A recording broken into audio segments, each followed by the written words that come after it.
Hello everyone, কেমন আছো সকলে? আশা করি সকলে খুবই ভালো রয়েছো। আর আমাদের একটু মনটা খারাপ, কারণ আজকে আমরা বাড়ি চলে যাব। সকালবেলা স্নান টান করে রেডি হয়ে চলে এসেছি মন্দিরে, জগন্নাথদেবের মন্দিরে পুজো দিতে। আর রাত্রেবেলা ট্রেন রয়েছে ফিরে যাওয়ার, 8টা সাড়ে 8টার মধ্যে ট্রেনটা রয়েছে। এক্স্যাক্ট টাইমটা আমার মনে পড়ছে না। তো তোমাদেরকে জানিয়েছিলাম আগস্ট মাসের 6 তারিখে দীপেন্দা আর প্রিয়াঙ্কাবুদি ম্যারেজ অ্যানিভার্সারি রয়েছে। তো সেই দিনই আমরা প্ল্যান করছি সবাই মিলে যাবো মন্দিরে পুজো দিতে।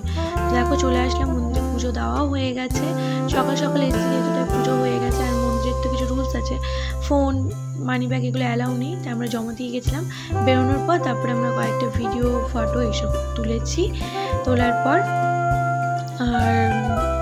তারপর আমরা হোটেলে চলে গেছিলাম। খাওয়া দাওয়া করিনি, হোটেলে গিয়ে তারপরে খাওয়া দাওয়া করেছি। এখানে বাইরে কিছু খাওয়া দাওয়া আমরা কিন্তু করিনি। আর দেখো বাচ্চাগুলো ফটো তোলা হচ্ছে। তারপর আর কোনো আমি ক্লিপ নিইনি, কারণ আমার একদমই ভালো লাগছিল না, মনটা খুব খারাপ ছিল। আর টুকিটাকি কিছু কেনাকাটা ছিল যেগুলো আমি করেছি সারাদিন, তাই সেগুলোর আর কোনো ভিডিও নিতে পারিনি। আর তার মধ্যে বৃষ্টিও পড়ছিল এখানে, তাই আর কোনো কিছুই ভিডিও আমার করা হয়নি। তো দেখতে পাচ্ছ আমার মনটা খুবই খারাপ, মুখখানা কেমন শুকিয়ে গেছে। সব লাগেজ টাগেজ নিয়ে দাঁড়িয়ে গেছি এখানে স্টেশনে বসে গেছি। তো এই দেখো আমাদের ট্রেন চলে এসেছে, দুরন্ত শিয়ালদা পুরী দুরন্ত এক্সপ্রেস চলে এসেছে। এই ট্রেনেই আমরা উঠবো।